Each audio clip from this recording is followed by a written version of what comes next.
Génesis capítulo 16. La promesa en medio de la espera. Después de que Dios prometiera a Abraham una descendencia tan numerosa como las estrellas del cielo, el tiempo comenzó a pasar, y pasar, y pasar. Los días se volvieron meses, y los meses años. Pero el hijo prometido no llegaba. Sarai, esposa de Abraham, llevaba sobre sus hombros un dolor silencioso, la esterilidad. En aquella época, no tener hijos no solo era una tristeza personal, sino también una carga social y espiritual. Ella conocía la promesa de Dios a su esposo, pero al ver que su vientre seguía vacío, comenzó a pensar que quizá esa promesa no se cumpliría a través de ella. Aquí empieza uno de los momentos más humanos y frágiles de la historia bíblica, cuando el corazón se adelanta al tiempo de Dios. Sarai tenía una sierva egipcia llamada Agar, y un día, con la mezcla de desesperación y lógica humana, le propuso algo a Abraham: que tomara a Agar como mujer para tener un hijo por medio de ella. No era visto como algo extraño en esa cultura. Era una forma aceptada de construir descendencia. Pero aunque culturalmente era permitido, espiritualmente era una decisión nacida de la impaciencia. Abraham escuchó a Sarai y aceptó. Agar concibió. La vida comenzó a formarse en su vientre. Pero lo que parecía una solución, pronto se convirtió en conflicto. Agar, al verse embarazada, empezó a mirar con desprecio a su señora. Sarai, herida y humillada, sintió que su propio plan se volvía contra ella. La casa que esperaba alegría ahora estaba llena de tensión. Entonces, Sarai reclamó a Abraham. Él, intentando no intervenir más en el problema, le dijo que Agar estaba bajo su autoridad y que hiciera con ella lo que considerara justo. Sarai, movida por el dolor y los celos, la trató con dureza. Agar, herida en el alma y en el cuerpo, huyó al desierto. Y aquí ocurre uno de los momentos más hermosos y profundos del capítulo. En medio de la soledad, del cansancio y del abandono, cuando parecía que nadie veía su sufrimiento, el ángel del Señor la encontró junto a una fuente de agua en el camino del desierto. No fue Agar quien encontró a Dios, fue Dios quien encontró a Agar. El mensajero divino la llamó por su nombre y le preguntó de dónde venía y a dónde iba. No era una pregunta para obtener información, sino para tocar su corazón. Agar respondió con honestidad. Huía de su señora Sarai. Entonces recibió una instrucción difícil. Debía regresar y someterse. Pero esa orden no vino sola. Vino acompañada de una promesa. Su hijo no sería olvidado. Su descendencia sería tan grande que no podría contarse. Y su hijo tendría nombre antes de nacer: Ismael, que significa Dios escucha, porque Dios había escuchado su aflicción. Agar, una sierva extranjera, sin estatus ni voz, recibió algo extraordinario, una revelación personal de Dios. Y conmovida por ese encuentro, le dio un nombre al Señor: Tú eres el Dios que me ve. En hebreo, El Roi. No el Dios lejano, no el Dios solo de los grandes patriarcas, sino el Dios que ve a la mujer herida en el desierto. Ese momento cambia todo. Agar entiende que su vida no es invisible, que su dolor no pasa desapercibido, que incluso en medio de decisiones humanas equivocadas, Dios sigue obrando, viendo, escuchando y dando propósito. Ella vuelve, obedece, y a su tiempo da a luz un hijo. Abraham lo llama Ismael, tal como Dios había dicho. Tenía 86 años cuando nació. Génesis 16. Nos deja una enseñanza profunda y silenciosa. Cuando intentamos adelantar las promesas de Dios con nuestras propias fuerzas, podemos crear heridas que no estaban en su plan perfecto. Pero aún así, la misericordia de Dios no se retira. Dios no solo cumple promesas grandes para la historia de la salvación, también se detiene por una persona herida en el camino. Ve al olvidado, escucha al rechazado, acompaña al que huye. Este capítulo no trata solo de un nacimiento, trata de una espera, de una decisión impulsiva, de un conflicto humano y de un Dios que incluso en medio del error sigue siendo fiel. Porque aunque el ser humano se adelante, Dios nunca llega tarde. Capítulo 17. El pacto eterno y la identidad del creyente. Nos presenta uno de los momentos más solemnes y decisivos en la vida de Abraham. Han pasado años desde la promesa inicial, y humanamente parece tarde. Pero cuando el tiempo del hombre se agota, el tiempo de Dios se manifiesta con poder. Dios se revela a Abraham como Dios todopoderoso y le dice: «Camina delante de mí y sé perfecto». No es solo una invitación moral, es un llamado a vivir en presencia constante de Dios, con integridad de corazón. Antes de reafirmar la promesa, Dios llama a una vida alineada con Él. La bendición está unida a la comunión. El Señor establece un pacto, no temporal, no condicionado por emociones, sino un pacto firme y generacional. Promete multiplicar a Abraham en gran manera, pero junto con la promesa viene también una transformación. Su nombre cambia de Abraham a Abraham, que significa padre de multitudes. Dios cambia su nombre antes de que vea el cumplimiento. Porque Dios nombra según el destino, no según la situación presente. Aquí aprendemos algo profundo. Dios nos llama por lo que seremos en Él, no por lo que hoy parece visible. También Sarai recibe un nuevo nombre: Sara. Ella también entra en la promesa. La bendición no es parcial, alcanza a la familia, a la descendencia, al futuro. Dios no solo promete un hijo, promete una línea de propósito. Abraham reacciona con asombro, se postra, se ríe incluso. No es burla, es sorpresa humana ante una promesa divina imposible. Tiene casi 100 años, Sara es anciana. Pero este capítulo nos enseña que la promesa de Dios no depende de la capacidad biológica, sino del poder sobrenatural. Luego aparece la señal del pacto, la circuncisión. Una marca externa de una realidad interna, pertenencia, consagración, identidad. No era solo un rito, era un recordatorio permanente de que ese pueblo tenía un pacto vivo con Dios. Hoy la señal puede no ser física, pero el principio permanece. El pacto con Dios debe reflejarse en cómo vivimos, cómo decidimos, cómo caminamos. Génesis 17 nos enseña que Dios cumple aunque parezca tarde. Dios transforma identidad antes de manifestar resultado.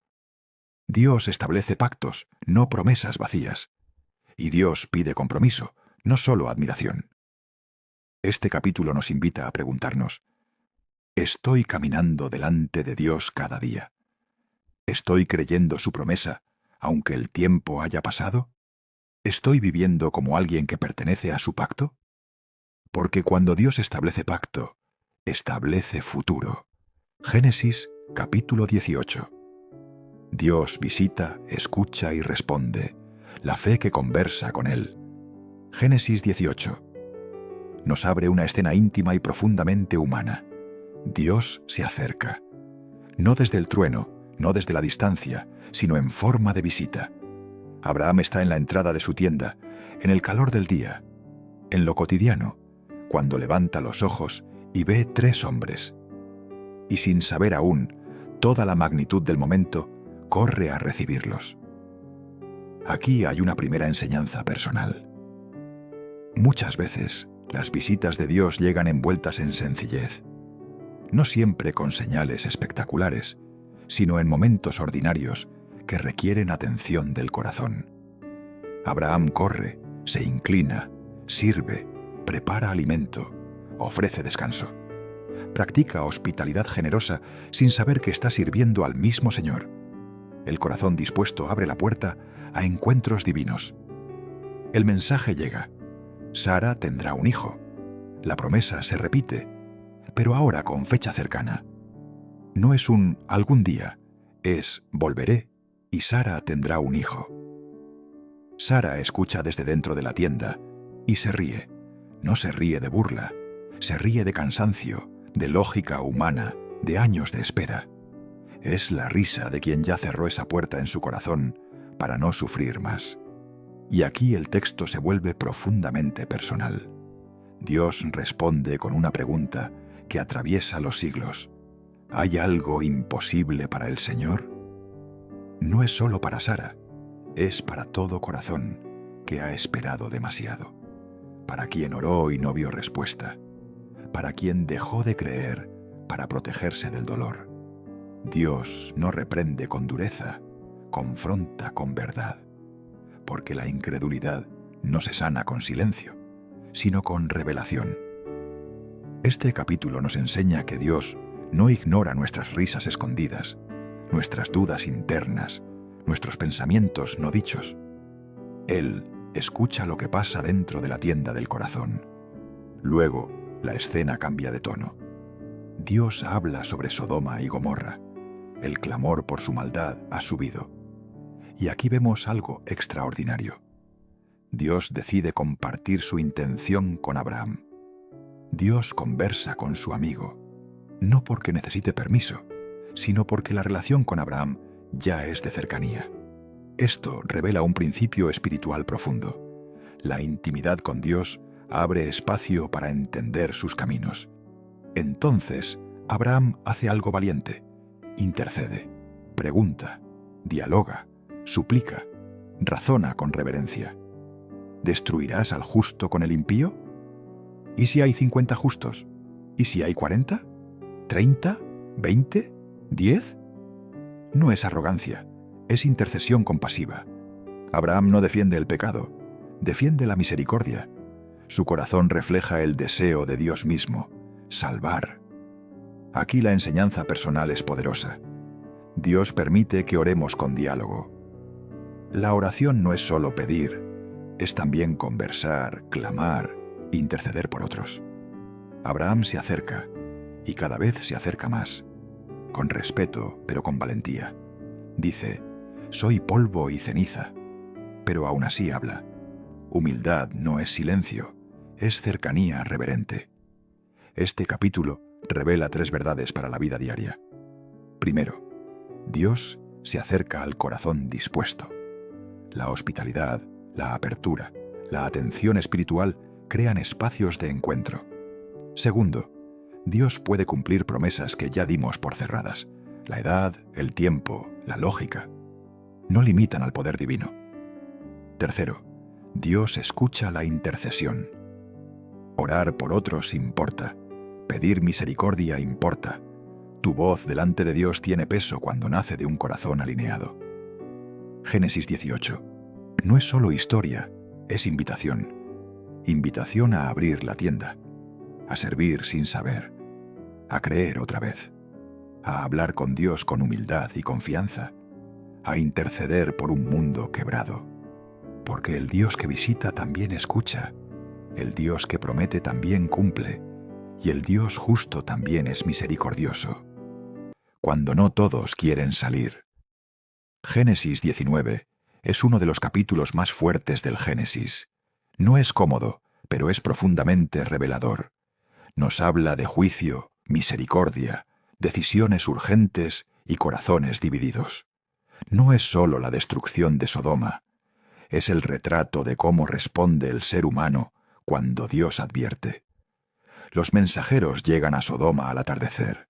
Lot está sentado a la entrada de la ciudad. Ver esto ya nos dice algo. Lot, que antes caminaba con Abraham, ahora está establecido dentro de una cultura corrompida. No está de paso, está integrado. Primera enseñanza personal.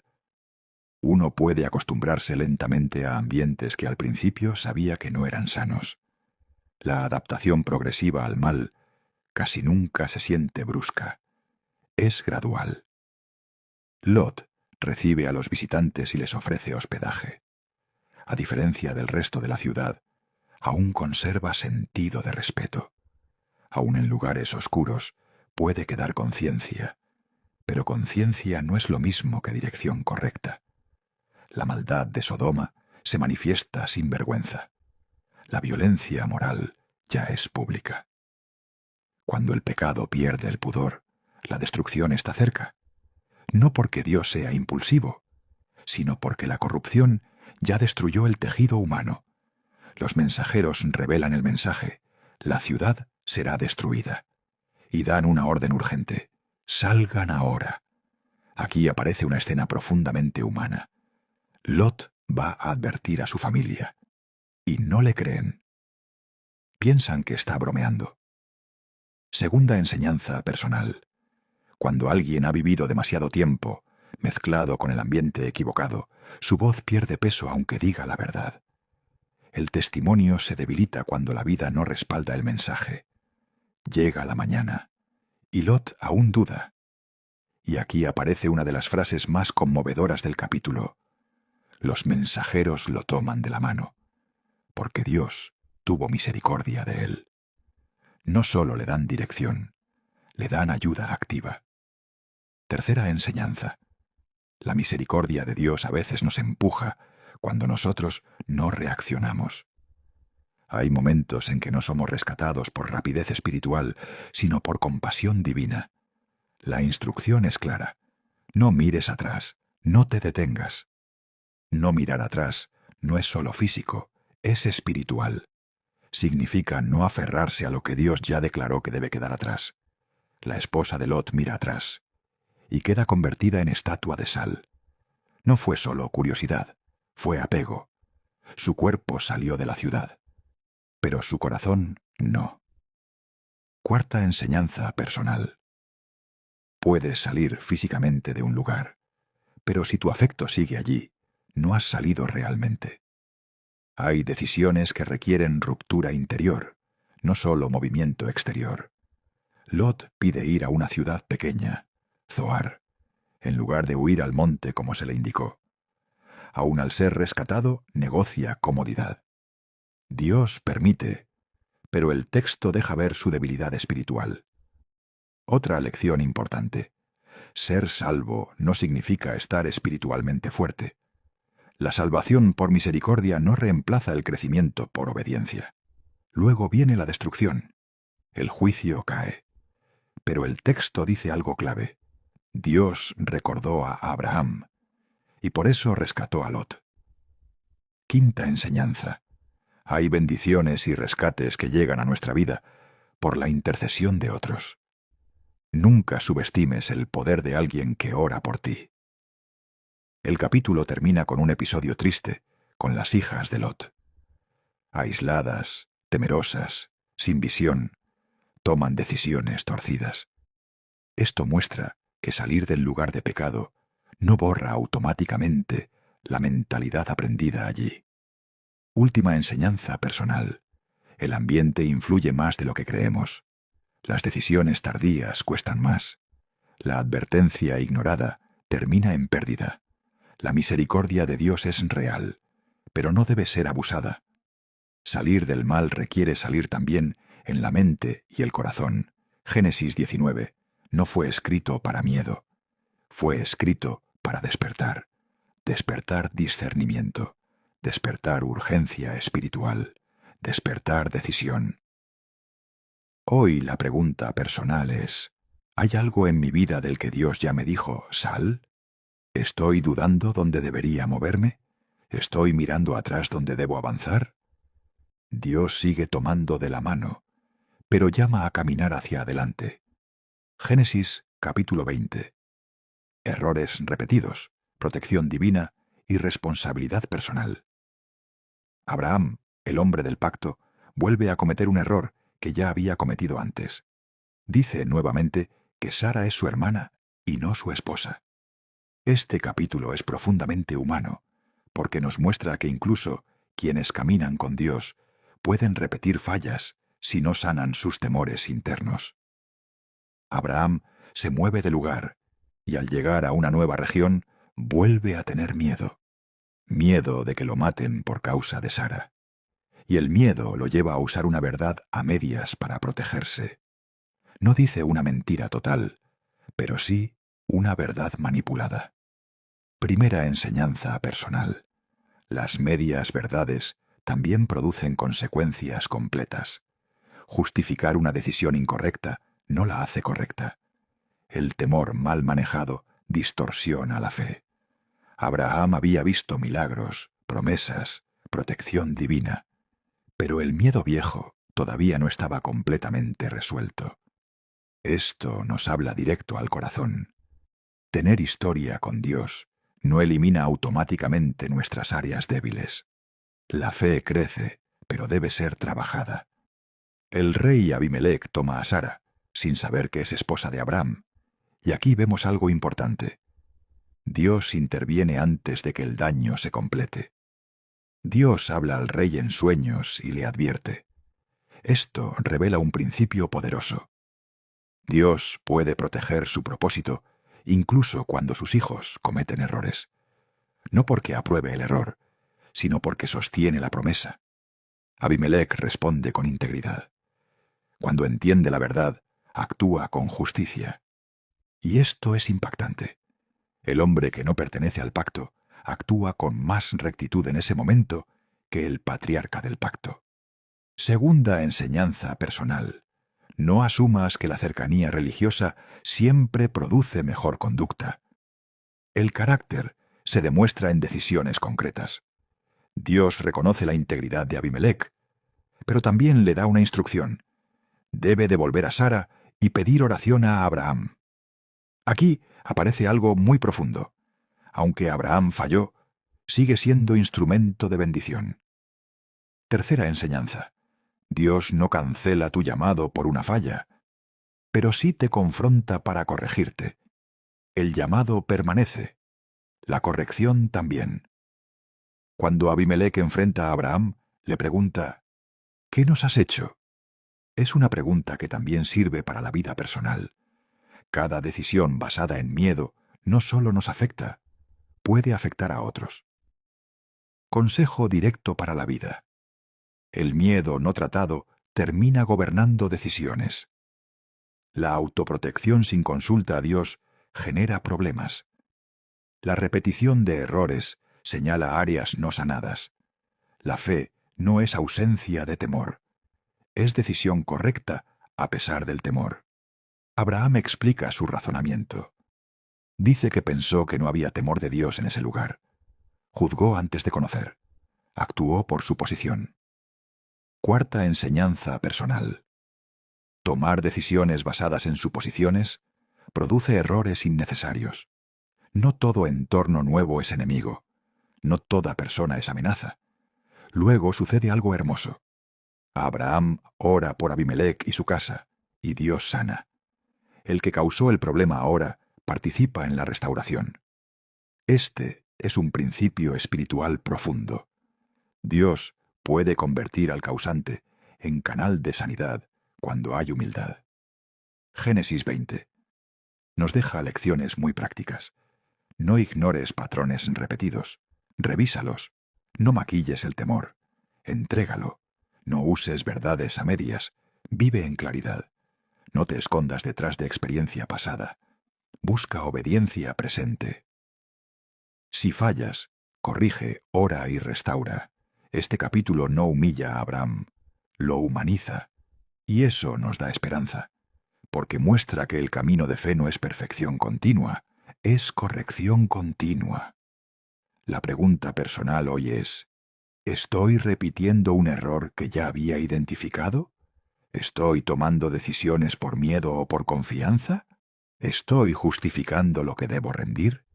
Dios protege, sí, pero también forma, corrige y madura. Estás en tu guía bíblica. Sigamos caminando la palabra paso a paso.